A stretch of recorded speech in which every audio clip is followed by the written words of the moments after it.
జగన్మోహన్ రెడ్డి పెట్టిన సంక్షేమ కార్యక్రమాలు ఆగిపోవు. ఇంకా మెరుగైన సంక్షేమ కార్యక్రమాలు ఇచ్చి మిమ్మల్ని ముందుకు తీసుకుపోతామని హామీ ఇస్తున్నా. మనం హామీలు ఇచ్చాం, సూపర్ 6 చెప్పాం. చూస్తే భయం వేస్తా ఉంది, ముందు కదలలేకపోతున్నాం. ఈ విషయాలు రాష్ట్ర ప్రజానికం కూడా ఆలోచించాలి.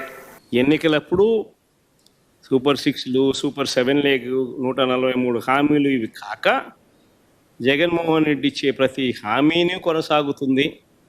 ఇవి కాక ఇంకా మెరుగైన సంక్షేమం కూడా అనలే, సంక్షేమం సంక్షేమం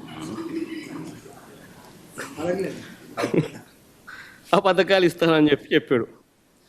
తర్వాత ఏమన్నాడు, ఇదే పెద్ద మనిషి నాడది మళ్ళీ నేడు అసెంబ్లీలో ఆయన అన్న మాటలు ఏమన్నాడు, సూపర్ 6 చెప్పాము, సూపర్ 7 చెప్పాము, చూస్తే భయం వేస్తుంది.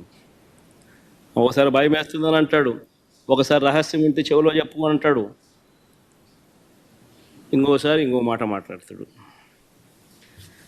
లాస్ట్కి ఏమో చూస్తే ప్రజలకు అందరికీ కూడా మోసం చేసిన పరిస్థితులు ప్రస్ఫుటంగా ప్రజలందరికీ కూడా కనిపిస్తూ ఉంది.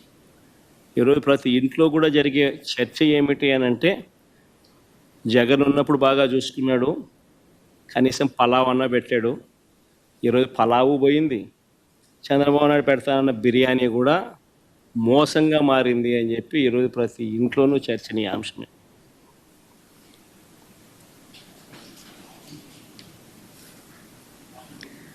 ఆ రోజు ఒకవైపున సంక్షేమ కార్యక్రమాలన్నీ కూడా ఎప్పుడూ రాష్ట్ర చరిత్రలో జరగని విధంగా, ఎప్పుడూ చూడని విధంగా, దేశంలో కూడా బహుశా ఎప్పుడూ జరగని విధంగా సంక్షేమ క్యాలెండర్ అన్నది బడ్జెట్తో పాటు రిలీజ్ చేస్తూ క్రమం తప్పకుండా ప్రతి ఏడాది లంచాలు లేకుండా, వివక్ష లేకుండా ప్రతి ఇంటికి 2,73,000 కోట్ల రూపాయల డీబీటీ ద్వారా వైఎస్ఆర్సీపీ ప్రభుత్వ హయాంలో ఒకవైపున ఇస్తూనే మరోవైపున ఎప్పుడూ చూడని విధంగా రాష్ట్రంలో ప్రగతి చూపించాం.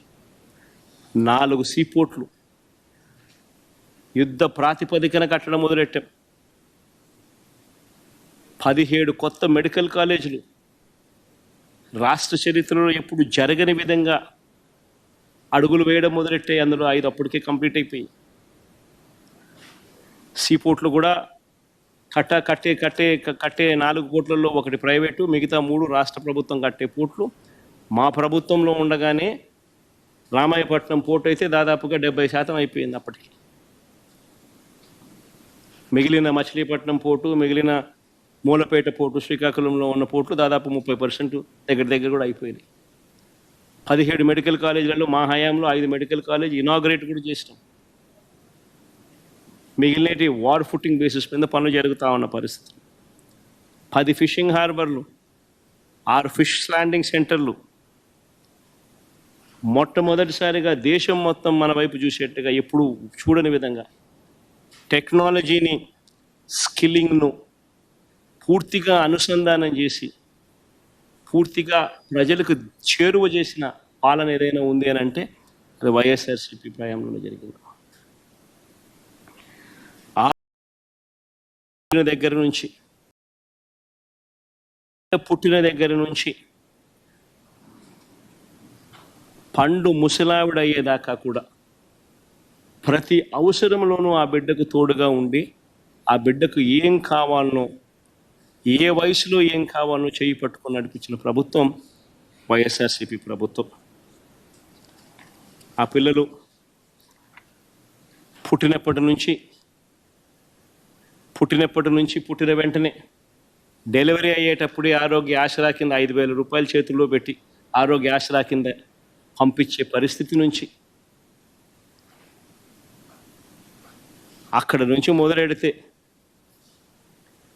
పెళ్లి చేసేదానికి వైఎస్ఆర్ కళ్యాణమస్తు షాదీ తోఫాతో మొదలెడితే, పుట్టిన బిడ్డకు ఆ తర్వాత 5,000 రూపాయల ఆరోగ్య ఆసరాతో మొదలెడితే, ఆ పిల్లలను బడులకు పంపించడానికి ఆ తల్లికి అమ్మఒడితో ఇవ్వడం మొదలు పెడితే, ఆ తర్వాత కాళ్ళ మీద తాను నిలబడేట్టుగా తోడుగా నిలబడుతూ ఆ చెల్లెమ్మను ఒక వైఎస్ఆర్ ఆసరా, ఒక వైఎస్ఆర్ సున్నా వడ్డీ, ఓ వైఎస్ఆర్ చేయూత, ఓ వైఎస్ఆర్ కాపు నేస్తం, ఓ వైఎస్ఆర్ ఈబీసీ మీద తాము నిలబడి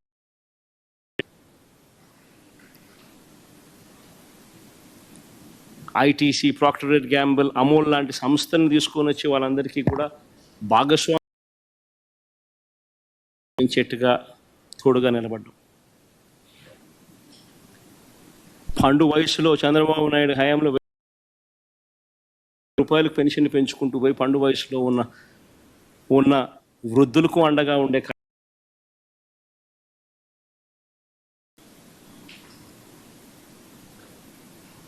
పిల్లలు చదివేదానికి పేదరికం అన్నది శాశ్వతంగా బయట పడాలి అని అంటే మంచి చదువులు ఆ పిల్లలకు అందుబాటులో ఉండాలి అని చెప్పి గ్లోబల్ వ్యవస్థలతో పోటీ పడే పరిస్థితిలోకి మన పిల్లలు రావాలి అనే సదుద్దేశంతో ఎప్పుడు చూడని విధంగా సంస్కరణలు తీసుకొచ్చాం. మొట్టమొదటిసారిగా స్కూళ్ళ గురించి పట్టించుకున్న పరిస్థితి ఎప్పుడైనా ఉంది అని అంటే అది వైఎస్ఆర్సీపీ ప్రభుత్వ హయాంలోనే. స్కూల్ నాడు నేడుతో పనులతో స్కూళ్ళు రూపురేఖలు మారాయి. మొట్టమొదటిసారిగా గవర్నమెంట్ బడులలోకి ఇంగ్లీష్ మీడియం వచ్చింది. మొట్టమొదటిసారిగా సిబిఎస్ఈ నుంచి ఏకంగా ఐబీ దాకా ప్రయాణానికి బాటలు పడ్డాయి. మొట్టమొదటిసారిగా 3వ తరగతి నుంచే ఆ పిల్లలకు యాజ్ అ పీరియడ్ క్లాసులు సబ్జెక్ట్ టీచర్ కాన్సెప్ట్ అందుబాటులోకి వచ్చింది. మొట్టమొదటిసారిగా ఆ పిల్లలకు బైలింగ్వల్ టెక్స్ట్ బుక్, తెలుగుతో టెక్స్ట్ బుక్లు అందుబాటులోకి తీసుకొని మొదటిసారిలో 6వ తరగతి నుంచి ప్రతి class room digitised class room కింద ఐఎఫ్పి ప్యానెళ్లతో ప్రతి క్లాస్ రూము 6వ తరగతి నుంచి డిజిటైజ్ చేయడం జరిగింది. 8వ తరగతి పిల్లలు వచ్చేసరికి పిల్లల చేతుల్లో ట్యాబులు కనిపించాయి. మొట్టమొదటిసారిగా పెద్ద చదువులకు పూర్తి ఫీజు రీయింబర్స్మెంట్ కల్పిస్తూ Vidya Deevena, boarding and lodging ఖర్చులకు పిల్లలు అవస్థలు పడకుండా వసతి దీవెన, ఇవే కాకుండా పెద్ద చదువుల కరికులంలో కూడా మార్పులు తీసుకొస్తూ ప్రఖ్యాత యూనివర్సిటీస్, వరల్డ్ రినౌండ్ యూనివర్సిటీస్ను ఆన్లైన్ పద్ధతిలో మన కోర్సులో మన కరికులంలో వాళ్ళ సబ్జెక్టులను అనుసంధానం చేస్తూ ఎడెక్స్ ద్వారా ఆ సర్టిఫికెట్లను మన కరికులంలో భాగం చేయడం. ఈరోజు ఈ విద్యా వ్యవస్థ మొత్తం నాశనం అయిపోయింది.